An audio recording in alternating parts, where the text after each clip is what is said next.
Here's what they won't tell you in class. Girls had it better from the beginning. Don't kid yourself. They were allowed to play in the house, where the books were and the adults, and boys were sent outdoors like livestock. Boys were noisy and rough, and girls were nice, so they got to stay and we had to go. Boys ran around in the yard with toy guns, going ksh ksh, fighting wars for made-up reasons, and arguing about who was dead, while girls stayed inside and played with dolls, creating complex family groups, and learning to solve problems through negotiation and role-playing. Which gender is better equipped on the whole to live an adult life, would you guess? Applause, shouts. Is there any doubt about this? Is it even close?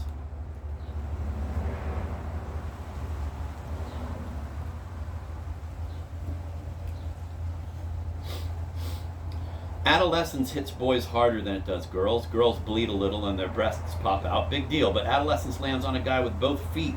A bad hormone experience. You are crazed with madness. Your body is engulfed by chemicals of rage and despair. You pound, you shriek, you batter your head against the trees. You come away wounded, feeling that life is unknowable, can never be understood, only endured and sometimes cheated. Women know about life and social life and how to get along with others, and they are sensitive to beauty, and at the same time they can yell louder. They know all about guys, having been exposed to guy life and guy BS since forever, and guys know nothing about girls except that they want one desperately. Which gender is better equipped to manipulate the other? The father of a daughter, for example, is nothing but a high-class hostage. A father turns a stony face to his sons, berates them, shakes his antlers, paws the ground, snorts, runs them off into the underbrush. But when his daughter puts her arm over his shoulder and says, "Daddy, I need to ask you something," he is a pat of butter in a hot frying pan. The butter thinks to itself, "This time I really am going to remain rectangular." And then it feels very relaxed. And then it smells smoke. Men adore women. Our mothers taught us to. Women do not adore men. Women are amused by men. We are a source of chuckles. That's because women are the makers of life and we aren't. We will never be able to carry life within our bodies, never breastfeed.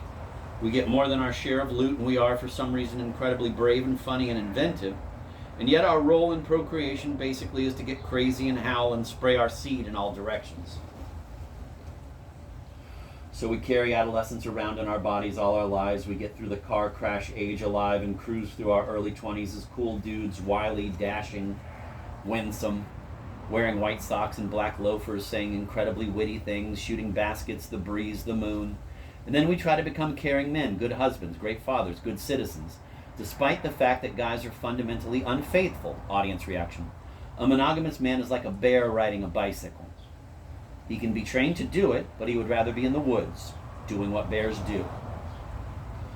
Nevertheless, we learn to ride that bicycle for the sake of women, and we ride it darned well, considering, and we live a pleasant, if sometimes cloying life, shopping at the food shop and wine and stuff, and taking the kids to the wienery beanery, attending planning meetings, writing thoughtful letters to the editor, eating bran flakes, supporting the right things.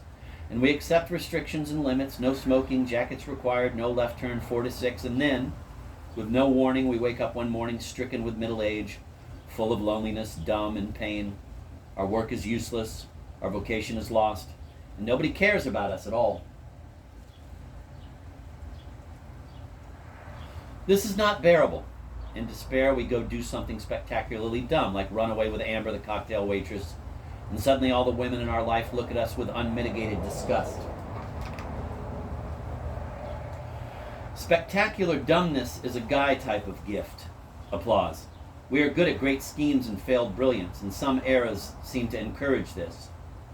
The 70s was a time when people could do dumb things and nobody gave them a hard time about it. You'd go to see improvisational theater and the actors were climbing naked through piles of tires, waving flashlights and reciting numbers at random, and afterward you thought, well, life is like that sometimes, I guess. And then a few years later there were strict new rules. Everything had to add up, as if life were a term paper. People kept turning around and explaining themselves, even people for whom there was no explanation. Everyone was seeking plausibility. I once was interviewed on a daytime radio show whose host wore a tiny pink bathing suit, although she was in fact a normal-sized woman. We sat together in a studio the size of a walk-in closet, and I avoided mentioning her bikini on the air, but she didn't leave out anything when it came to me. You seem like a nice guy with a lot of dirty underwear, she said. Let's talk about it. I've heard it said that you drifted into manhood with the charm of a claims adjuster and a withering sense of guilt due to a good upbringing. That in high school you tried to escape your unworthiness by affecting a sort of wispy bohemianism, writing your name in lowercase letters and composing dippy poems with titles like Soliloquies for Stringless Guitars, and eventually you ran away from home when you were 24. People who know you well have described you as moody and inarticulate. A guy with cold green eyes and a rat-like smile who suffers good fortune with ill humor, which has left you virtually friendless, isolated, adrift, out of touch, and that you have lost approximately 32 points of IQ in the past 20 years, and were only average to start with. But that's not my question. My question to you is, does loss of brain function justify persistence in the face of, shall we say, a certain pointlessness to one's life? A lot of people are asking this question about you. What do you think, Gare?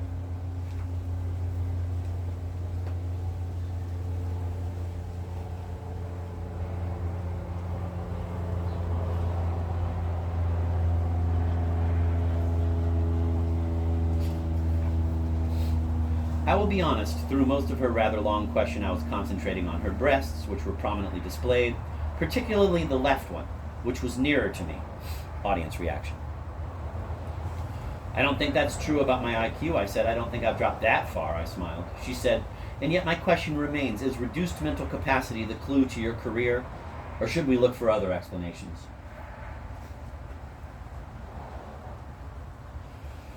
I had to admit that I've made some boners in my day. I wasn't about to confess them all, but I did tell a few stories on myself about situations involving cars in which I had attempted to solve problems through brute force.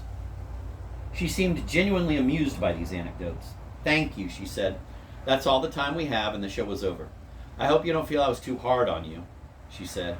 She put on a brown wool skirt and white blouse and a green blazer, picked up her briefcase and left. Her honesty drove me to take a closer look at myself, and I made a list of my abilities and inabilities. A. Useful things I can do. Fix decent meals and serve them. Be nice. Make a bed. Dig a hole. Write books. Sing alto or bass. Read a map. Drive a car. Talk on the radio. Wash and iron clothing. Clean. B. Useful things I can't do. Chop down big trees and cut them into lumber or firewood. Plant a field of corn or any other crop. Handle a horse, train a dog, or tend a herd of animals. Handle a boat without panicking the others. Build a frame structure larger than a birdhouse. Do simple algebra or mathematical computations of any kind. Fix an internal combustion engine or an external one. Remember the laws of physics. Make an intelligent bet on a horse. Invest money wisely. Teach electricity, grammar, the Reformation. Play guitar. Throw a fastball, curve, or slider. Load, shoot, and clean a gun, or bat or bow and arrow, or use either of them, or a spear, net, snare, boomerang, or blowgun to obtain meat. Defend myself with my bare hands. Keep my mouth shut.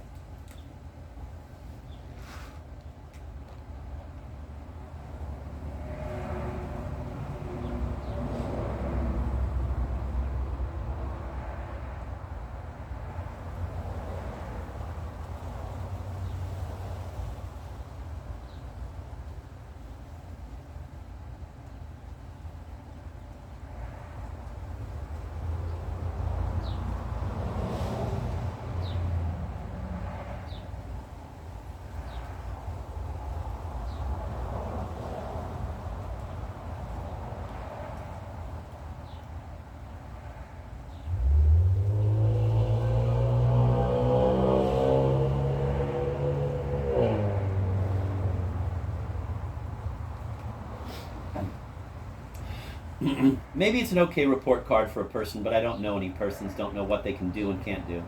For a guy, it's not good. A woman would go down the second list and say, what does it matter if a guy can handle a boat?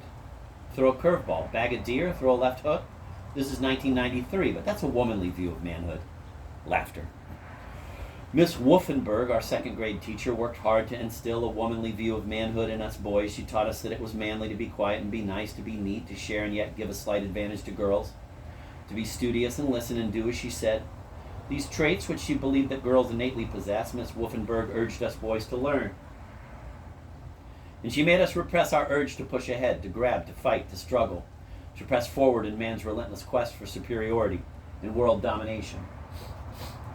A man achieves world domination every time he does something awfully well. A guy who has a good fastball or knows physics like his own backyard or can pick up a 22 and pick off a pine cone at 100 yards knows this.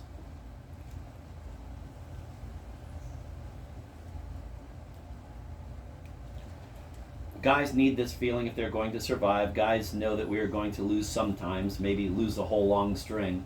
Maybe get our butts kicked for years, but we have to be number one sometime, somewhere, if only for 10 minutes.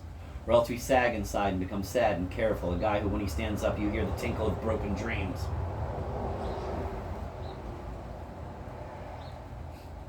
Miss Wolfenberg created a problem for us when she catechized us in the theology of submergence in the group. We want what is best for everybody, she said, which sounds good until you strive for it for a while and realize that, like the horizon, the common good recedes as one draws near. The only way to approach it is to live in a deep canyon. The fastball travels 90 miles an hour or so, and if it isn't thrown by guys, it isn't going to be thrown, babes.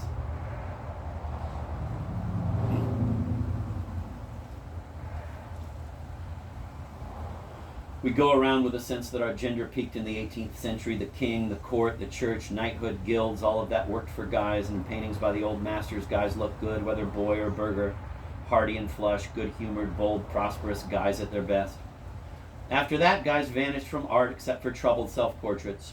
Now our gender supplies all the major criminals and all the major candidates for high office. The female gender supplies the goddesses of light and mercy. What went wrong? I haven't seen the SOBs since that campfire, and I don't expect to, and if I did see them, I don't know what we would say. Because guys don't like to talk to each other. We paw up dirt, we bang antlers, sometimes we graze side by side, but we seldom talk.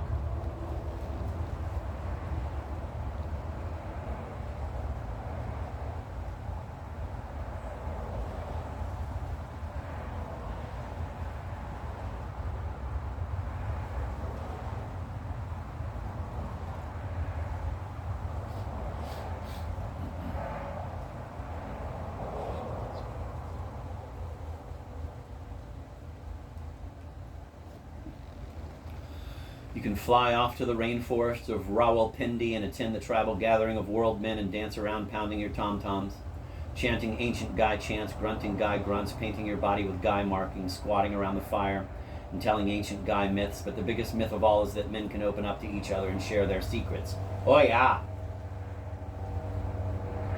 You go to the Guy Pride lunch and hear a talk about all for oneness, and afterward you confide in a fellow guy that you're going through a hard stretch right now, and he says, I can sure sympathize, Jim. Listen, let's get together soon and do some bonding, really. And he checks his watch, glances around for someone else to talk to. He can't get away from you fast enough. He goes off and talks to other people, and he says, look out for Jim. He strikes me as unstable, a liability to the team. How can we ease him out of here?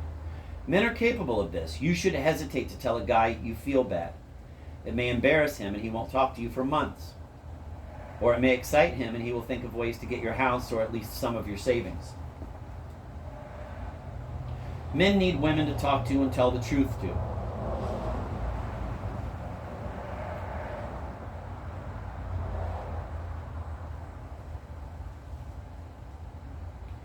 This is a main feature of sexual life where guys are concerned. Guys know that we should free ourselves from women, stake out our own turf, and stop trying to be so wonderful to them. Let women deal with their own lives and solve their own problems. Stop feeling guilty as if we could make it up to them. Audience reaction. Guys know that we ought to get together with other guys and drink whiskey with our arms draped around each other and sing Old Paint and tell our ripe, rich jokes. But we keep coming back to women. They can't take over the world fast enough for me. Applause. I mean that. Let them run everything. Applause.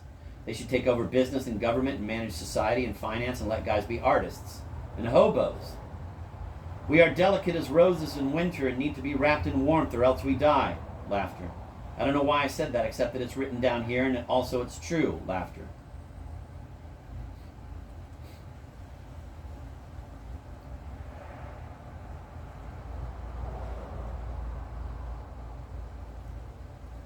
Women can rule the world fine, but we need them to love us again or else it's no good. Why is it so important to you to be as wonderful as you are? A woman asked me one night as I lay sobbing into a pillow, having made a cherry pie that tasted like some old sparrows had been baked into it.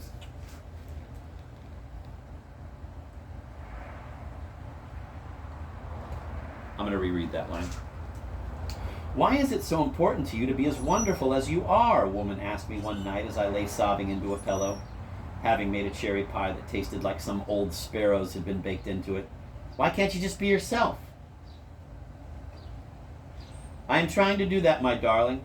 I am going to go be myself right now. Thank you very much.